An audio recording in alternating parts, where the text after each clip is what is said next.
Good afternoon, everyone. Welcome to Standing in the Gap, where we are challenged to stand up, stand in, and close the gap between those who have what they need to fulfill their potential and those who do not. My name is Leonard. I'm the operational manager at Soto Café, and I'm your MC today. And I'm proud to introduce my co-MC, Tiffany, who is the South Lake Union Operational Manager. Thank you. We are thrilled to see so many of you back in person with us for the first time since 2019. And to our friends watching online, I say welcome. We're so glad you're with us. Before we get started with our program, we have a welcome message from someone many of you know very well.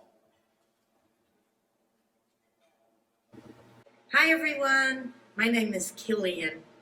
Since I can't be with you in person this year, I wanted to share a brief story about two of our members, Susie and Rose.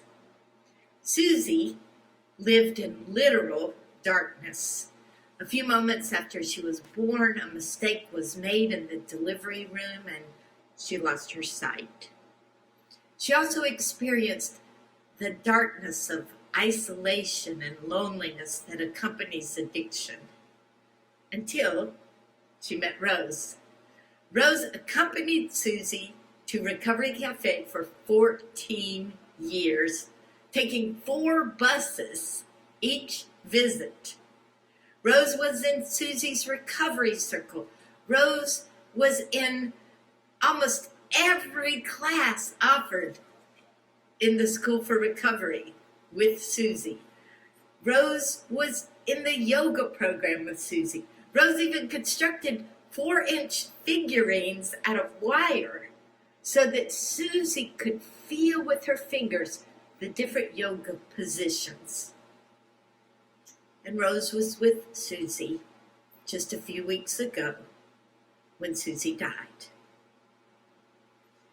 I once shared my observation with Rose. I said, Rose, you have saved Susie's life.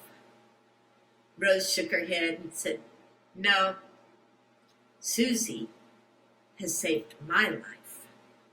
It's what we do for others that saves us. So thank you all for all you do for others.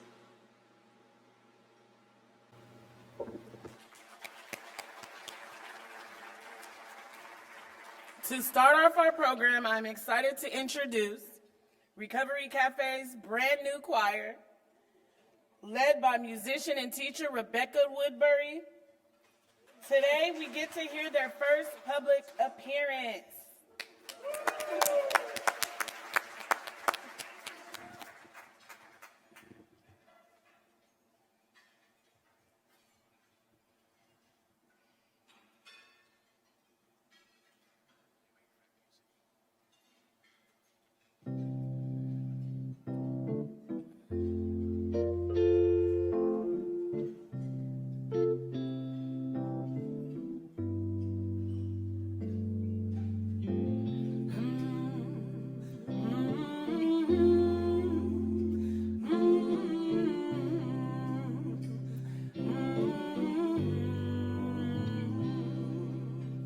Sometimes in our lives, we all have faith, we all have our role, but if we are wise, we know that there's always tomorrow. Lean on me when you're not strong. I'll be your friend. I'll help you carry on, for it won't be long till I'm gonna need somebody to lean on. Please swallow your pride if I have things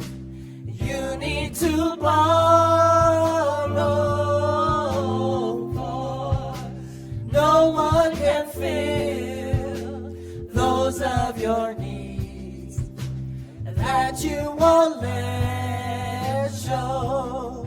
You just call on me, brother, when you need a hand. We all need somebody to lean on. I just might have a problem that you'll understand. We all need somebody to lean on. Lean on me when you're not strong, and I'll be your friend.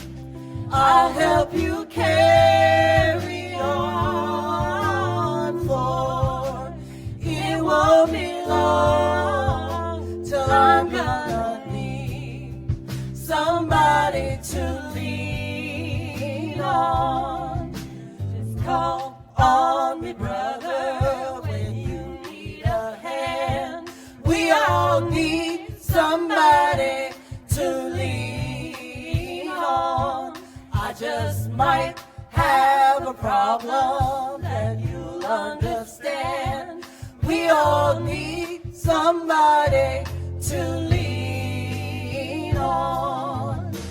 If there is a load you have to bear, and that you can't carry, I'm right up the road. I'll share your load if you just call me when you need a friend. Call me, call me, call me, call me, call me, call me.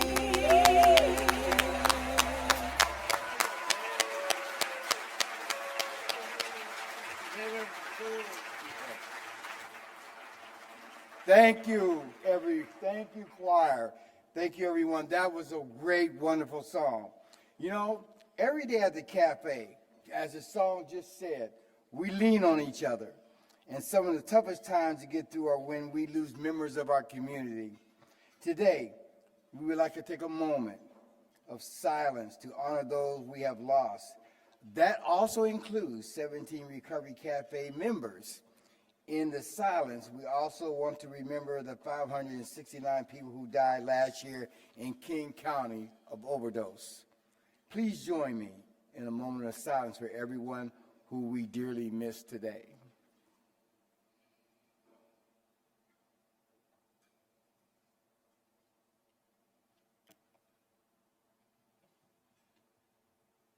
Thank you for helping us honor and remember those beautiful people.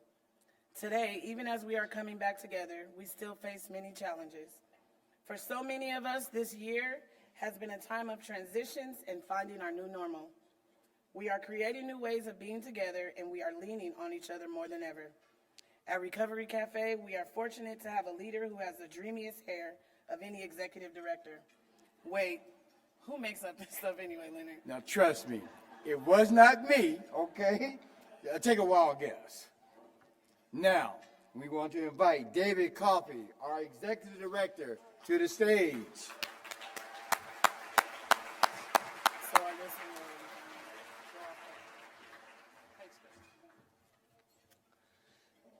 Good afternoon. Thank you for being here, either in person or virtually. Hello, Mom in California. To start with one of the understatements of the year, we are in a time of transition.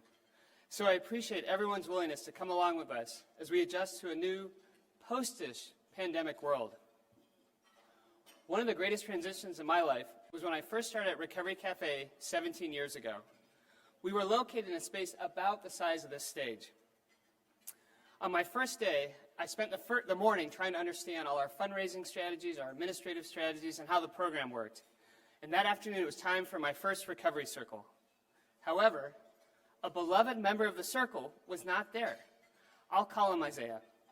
A quick huddle resulted in something I was not expecting. we all piled into our co-founder Killian's car and set out for Capitol Hill. And miracle of miracles, we found Isaiah. At this point, I shifted to the way back of the hatchback, so Isaiah had a seat. Each member of the circle weighed in about their concern for him and the fact that he wasn't taking his diabetes medication, that he was following a lot, and that he was struggling with relapse. They were worried he was going to die. Isaiah's response each time was, it's okay, don't worry, fellas, God's got me. Finally, and I'll never forget this, Killian said in quiet exasperation, you know, Isaiah, sometimes God needs a little help. And I would submit to you all today that this may be a time when we all need a little help. According to a Rand Corporation study, during the pandemic, women have increased their heavy drinking days by 41% compared to before the pandemic.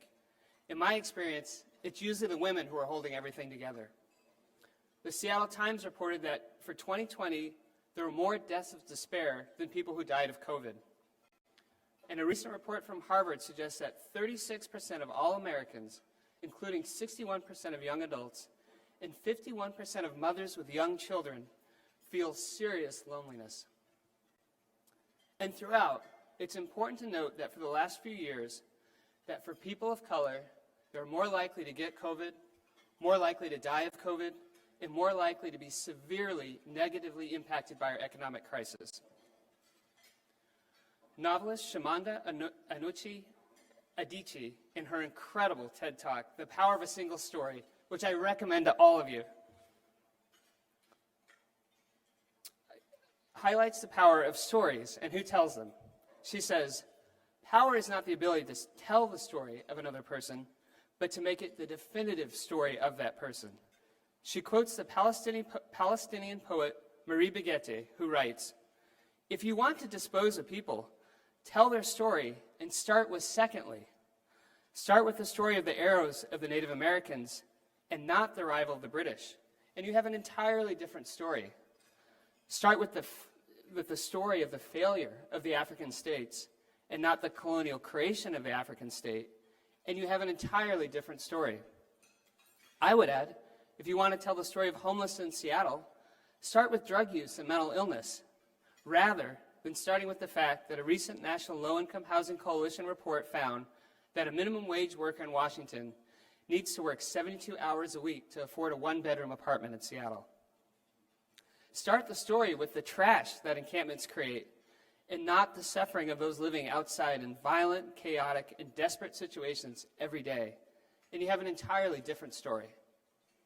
I wonder if we tell ourselves the story this way because by making the other, it's their choice, they're using drugs or not taking care of their mental health, that in some misguided way lets us forgive ourselves that so many of our brothers and sisters are on the streets. The other night I was in my daughter's bedroom, strongly encouraged them, probably for the third time that night, to go to sleep. The lights were off, and so I was shocked when a moment later a stuffed animal hit me square in the face. What was that? I asked. Oh, Daddy, that's how you play blind catch, my daughter explained. In some ways, that seems like a good way to describe what we're asking people to do right now to get better, to stand in the dark and hope to not get hit in the face. Our health system is in crisis, and our Medicaid behavioral health system is cratering. We recently asked a member who needed more help to engage in direct mental health care. After getting his intake, the first appointment he could get with a therapist was 6 weeks out. At one of our Resource Connection days, a young man asked for help to get into detox. Our team made over 50 phone calls. Not only did we not get him in that day, we mostly got voicemails. We missed that window of willingness that young man had. And it matters. When we lose someone to a death of despair, it's not just what's lost in that moment and the sorrow that goes with that. It's also all that could have been. At the Café, we have a brilliant board of directors, the best staff in the world. But that's not the real power of the Café. The real power of the Café is a member telling another one, I've been where you are, and look where I am today. It's a member with 10 years of recovery, encouraging the member with 2 years of recovery, who encourages a member with 1 day of recovery. And in that, everyone's healing gets stronger.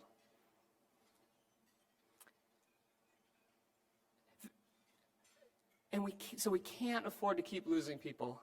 And fentanyl has dramatically increased the stakes. We've got to invite people to the table of recovery right now. For myself, one of the lowest points in my career was a few months ago when I was driving to the cafe for a board meeting and saw lying on the grate at Whole Foods a woman we had worked so hard to get into housing. Our team had spent months and countless hours trying to get her into housing on regular mental health medication and medicine for an untreated, very painful physical ailment. This included going through the legal process of getting her committed for a short period in our effort to save her life. Seeing her back outside, I felt utterly defeated. I don't know how we could have worked any harder, and we failed. I shared my grief at the board meeting, and the conversation turned to all the things our team is struggling with and the people we serve are struggling with, and it's a lot. However, near the end of the conversation, our board treasurer, Baraj, shared about a Bible passage she'd read that morning. The gist of it was that a wall had to be built, an overwhelming task, unless each person built their part of the wall. And that really brings a sense of relief to me. At Recovery Cafe, we're not going to solve everything, but we are going to build our part of the wall. And what does that look like? It looks like continuing to welcome people at our Soto and South Lake Union sites with the knowledge that everyone needs to know and be known, to love and be loved, and to have a sense of belonging. It continues to look like pursuing a partnership with Evergreen Treatment Services. I'm thrilled to see my friend Steve, the CEO of ETS, here with us today, to align welcoming people engaged in medication-assisted treatment into our community of radical hospitality. It looks like piloting with Country Doctor, co-locating a health center at our Soto site, which pairs medical care with long-term holistic recovery support services. I believe both of these efforts will be replicated nationally someday. Building the wall looks like continuing to walk alongside people from around the country seeking to create these sacred, healing, hopeful places called Recovery Cafe. We have 49 sites today, and we're on track to double that in a few years. I wish I could bottle the passion, the courage, and the initiative these various groups have. It is so inspiring. I'm also as optimistic because you are here. Thank you. Everywhere I go, I find that everyone loves someone who has been impacted by substance use disorders or other mental health challenges. It's not a blue state or a red state issue. It's an all of us issue. If we could come together on this common ground to address this crisis, perhaps we could extend our understanding of each other and shared hopes, as opposed to the demonization of each other. And we could begin the healing our world needs.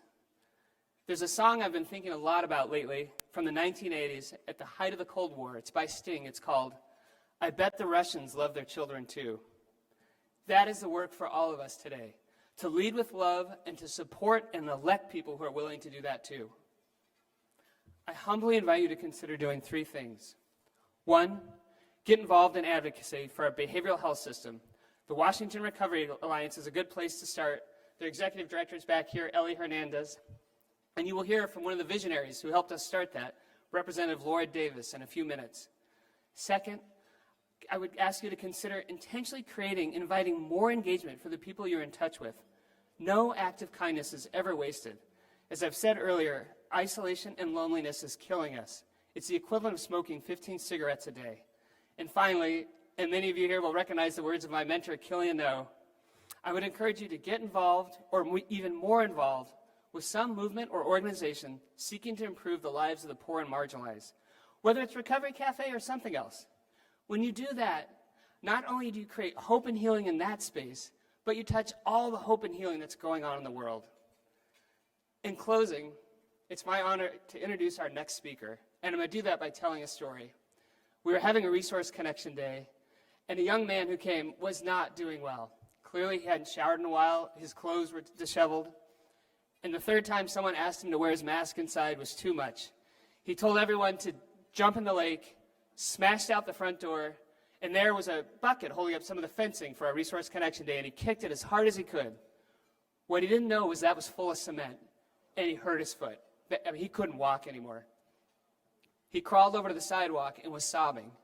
So while I called the paramedics, our next speaker, Crystal, rubbed his back, used his name, and talked kindly and encouragingly to him till the ambulance arrived. Crystal epitomizes what we're trying to be at the cafe, seeing the person inside, not the exterior.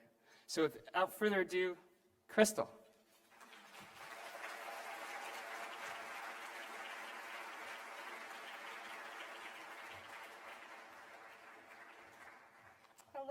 Good morning. My name is Crystal, and today I have 4 years of sobriety. Thank you. After 17 years of drug use, I'm a third-generation drug user. I come from a history of a lot of trauma. Growing up, my parents would fight all the time. Drugs and drinking were a constant. My mom got beat up every day pretty much by our dad. Me and my brother usually got caught in the crossfire. When I was 10, my dad left us. He took everything except for some mattresses on the floor. He took our dogs and had them put to sleep. It's like he didn't want us to have anything. He wanted my mom to fail as a mother. My mom and I have had an interesting relationship. She was very young when she had me, and in some ways our relationship now is like sisters. Growing up, I often had to act like the mom, taking care of my younger brother. Today, she is one of my best friends. And that is one of the gifts of my recovery, is to be able to be her best friend.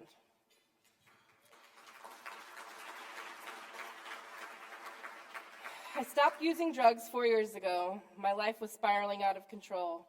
So many things were piling up on each other. I knew rock bottom was coming. In the course of 3 months, I lost my grandmother, who was a really big part of my life. I lost 2 of my best friends, and then my dog that I had for 15 years passed away. I was living in my car, and I knew something had to change, or else I wasn't going to make it. I went to treatment after that. I joined Fair Start, a training program, and that is how I got introduced to the Café. Leonard was my recovery coach facilitator at Fair Start, and he brought me to the Café and introduced me to people. When I walked through the doors, I was greeted with open arms, hugs, and love. People were really welcoming, and I didn't even know who they were.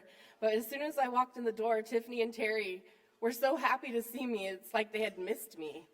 And I never met them. I loved it. When I walked through those doors, I knew that this was the place. It was my place that I could call my place. It's a place that you should be. When you have been using drugs for so long, you are used to having drugs being the center of things. In social situations, you use drugs. This is how you are with other people. You just use drugs together. That's how you make that connection.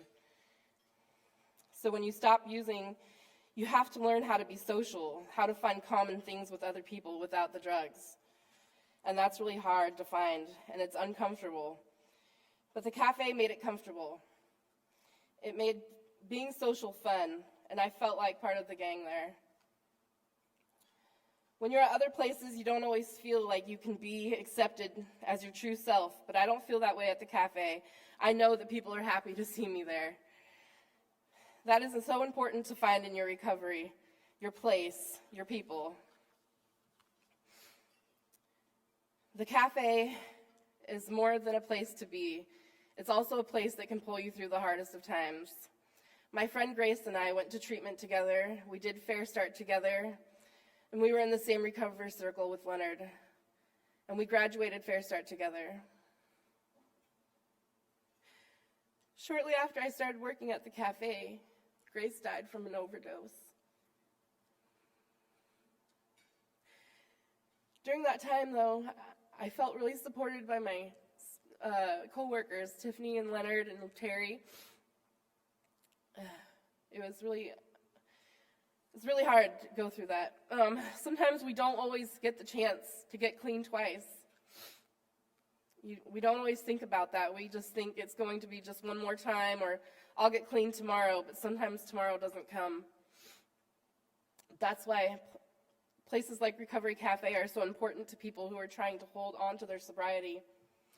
On closing, I'll share one of my favorite moments at the Café. Mark, one of our members, who would help me in the kitchen all the time. He is an older gentleman, and he wore this really pink frilly apron, and it said cupcake across the front of it.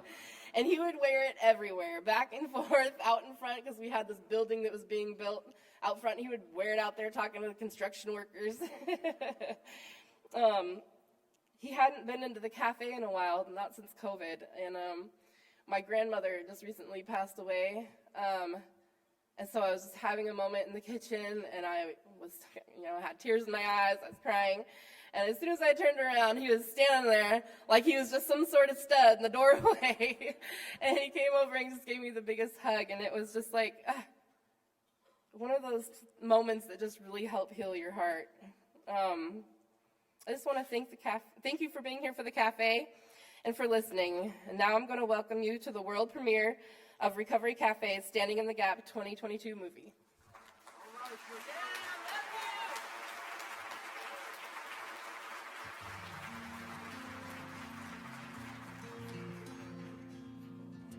Hope is an essential ingredient at Recovery Cafe. Hope is a patch of dirt that becomes a beautiful garden. Hope is a Facebook live stream from people you trust, encouraging you to vote. Hope is a caring phone call during a time of isolation. Hope is a small, loving accountability group we call a recovery circle. Hope is receiving a vaccine at a place you trust. Hope is a nourishing meal when so many meal programs were closed. Hope is people willing to give of their time and talent. Hope is leadership in hard times. Hope is a latte the way you like it. Hope looks like seizing moments of joy. Hope is growing beyond Seattle. The Recovery Cafe was founded in 2004. It was founded to welcome people into a community of belonging. The Recovery Cafe Network is a family of recovery cafes, each in their own town and city, welcoming people into a community of belonging and becoming. So every piece that would be developed on your own as a cafe, which would involve research, has already been not only researched, but developed and vetted by the Recovery Cafe Network. So you have this fully formed piece of every aspect of the cafe, so that when you are opening this new place, you have this huge support. The first thing I would tell a group that wants to start their own recovery cafe is simply to jump in, dive in with both feet. Just do it. Join the community, start the process, and in that process, you'll discover exactly what you can build for yourself and for your community. We're currently at 49 recovery cafes across the United States and Canada, and we're growing at a rate of about 20 cafes per year. During the pandemic, our team paused traveling to our cafes, and what brings me hope is unpausing our visits and our travel to our cafes and seeing recovery cafes across the country offering radical hospitality in the same ways that you see here in Seattle.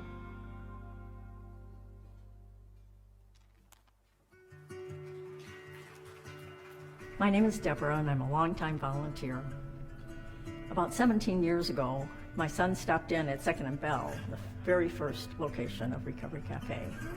Probably stopped in a couple times for free food. Later, when he was in jail for the last time, he received a couple of notes from people at the cafe, and I'll never forget, he said, "Mom, they remembered me." That gave him hope. And I'm happy to share that my son has been clean and sober for 15 years and counting. It gives me a warm feeling to know that people can come here and be accepted and try and keep on the right path.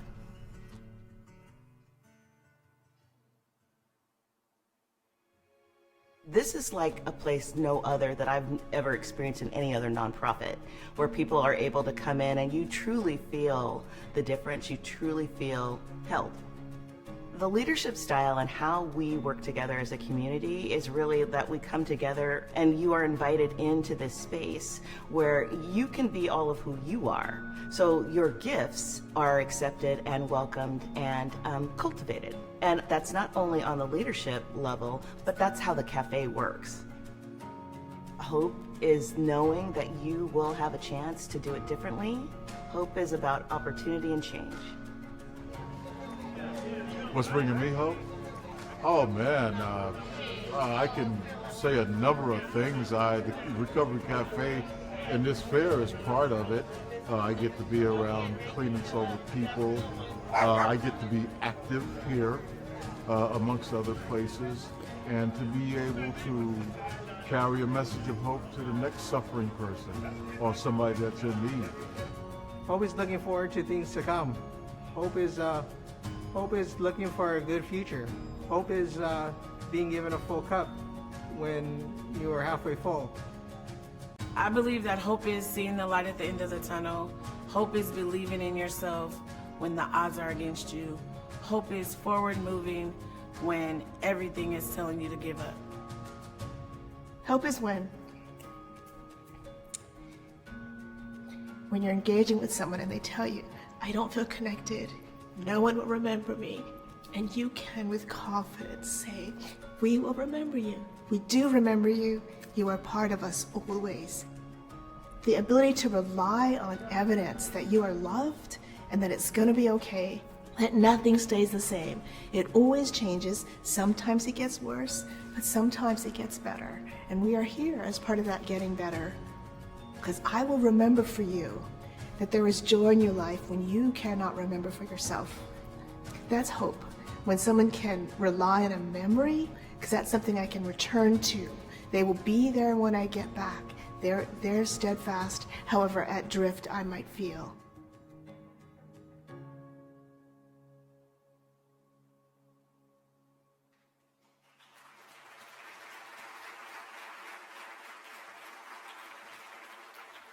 It's an honor for me to introduce Representative Lauren Davis.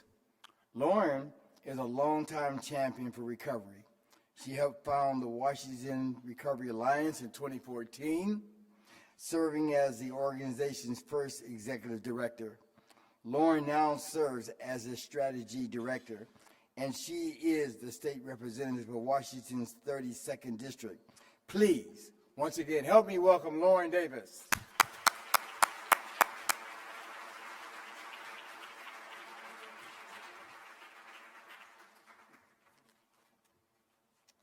Good afternoon, everyone. I am so grateful for the opportunity to share why I'm so passionate about the healing work of Recovery Café and how you can support their mission. To understand the power of Recovery Café, one must first understand the power of addiction. People with substance use disorder use drugs and alcohol for one primary reason: to escape the present, because it's too painful a place to be. They are heavy laden with shame. Brené Brown describes it this way: shame is the intensely painful experience of believing that we are flawed, that something we've done or something we failed to do makes us unworthy of love, belonging, and connection. Last summer, I convened a focus group of individuals in recovery. An older gentleman spoke up, and what he shared will never leave me. He said, I got high for 20 years. When I landed in jail and the drugs began to leave my body, my first somewhat sober thought was, I can't stand myself. I realized this is me, and I hate me. He paused and then continued. The root of this disease is self-loathing. People who love themselves don't do this to themselves. How do you get a person to care about themselves? The answer to his most poignant question is love. But if love is the antidote, how do you manufacture it, bottle it up, and give it to those who have none? We can offer counseling and medications, but what if the greatest deficit is love? What then? Recovery Café's very existence is the response to that question. Recovery Café creates the necessary foundation of love, belonging, self-worth, and hope upon which every other building block of recovery can be erected. If we were to plant 2 seeds in the soil and only water the first, the second would never grow. Was the second seed defective, damaged beyond repair? Of course not. It was simply deprived of a key ingredient needed to thrive. People don't recover in treatment, they recover in community.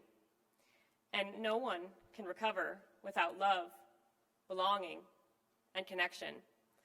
Recovery Cafe is in the unique business of providing these crucial missing ingredients. Recovery Cafe stands in this gap every single day.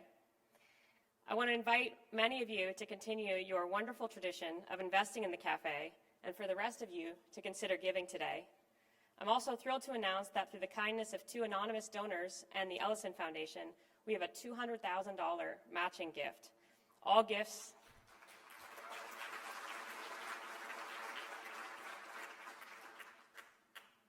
this year will be matched dollar for dollar. I also want to ask you to consider making a multi-year commitment, because a pledge over time allows Recovery Cafe to plan for the future. Each dollar pledged for next year and the years beyond enables the cafe to expand its programs and serve more members in a fiscally sound manner.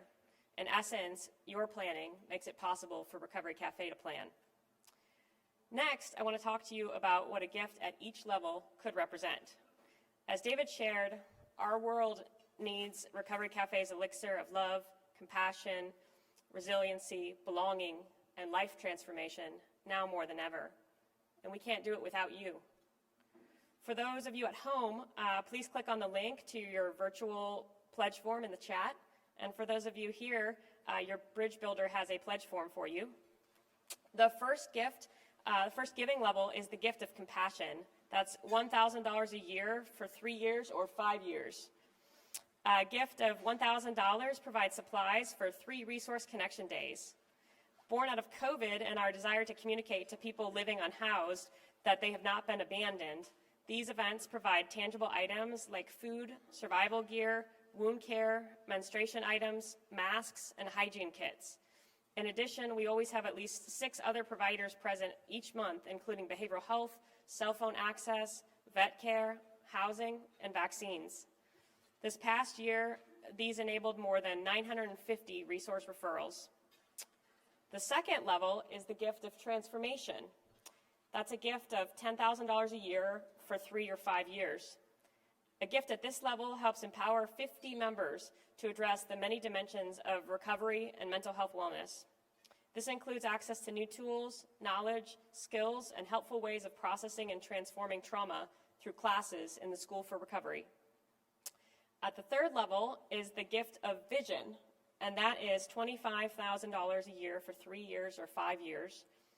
Support at this level is the equivalent of providing a health center coordinator for 6 months at our Soto site to support Country Doctor and Bastyr University staff and students as they offer care. The synergy of having physical health services in the same space as the cafe's community of radical hospitality and long-term recovery support has the potential to be a national model. For those of you who are able to give at any of these levels, we are grateful beyond measure. Our next level of giving is the gift of hope. What is your hope for Recovery Cafe? On this line, please tell us how much you would like to give and for how many years. And finally, our last level is the gift of radical hospitality. And this is the opportunity to give monthly at any amount that you find meaningful. This will allow the cafe to have a steady income each month to support our members on their recovery journeys. All of you will determine your own level of giving. There's a place for you to enter the gift most appropriate for you. Ask that you open your heart to the most vulnerable among us and stretch to find a gift that feels right to you. Please accept our sincere thanks for the gift you are making today. For those of you who've already pledged your support, we thank you for your trust. If you are able to increase or extend your pledge to help the cafe maximize today's match, we would be grateful. On behalf of the entire cafe community, I want to thank you for the gift you have already given us, the gift of your time. We know how precious that gift is. Now I'll turn the program back over to Tiffany and Leonard to wrap up. Thank you.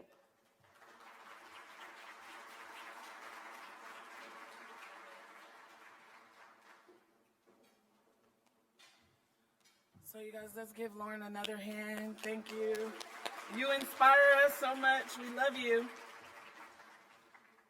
So now that we have seen a little about the cafe, you can appreciate that this special place would not be possible without the community of individuals who contribute their time, money, and expertise. We are so grateful for you. wherever you are out there, we're grateful.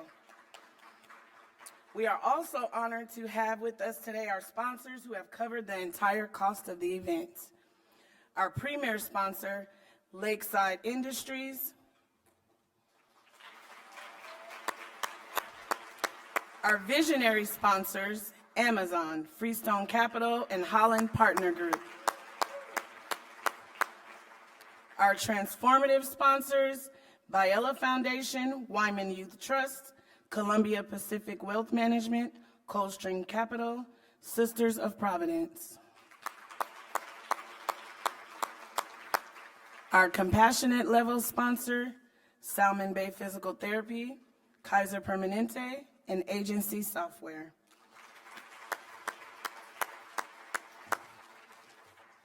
Our Hope Level sponsors. Okay. And of course, we are eternally grateful to our bridge builders who have invited you here today. Thank you, bridge builders.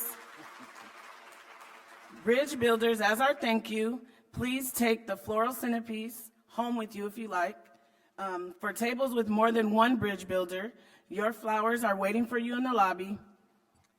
And speaking of flowers, everyone in the room received a Recovery Cafe bookmark with a small flower pot shape attached.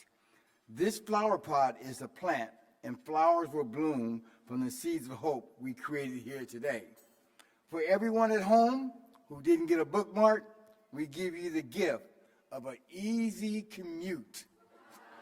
How about that? We are so grateful for you. We are so grateful to you all for being here today, in person and online. I believe the Cafe's community of caring brings into my life healing and to everyone it touches. Thank you for helping us make what has been broken whole again and bringing hope and love into the world. Have a great afternoon, everyone. Thank you. We love you.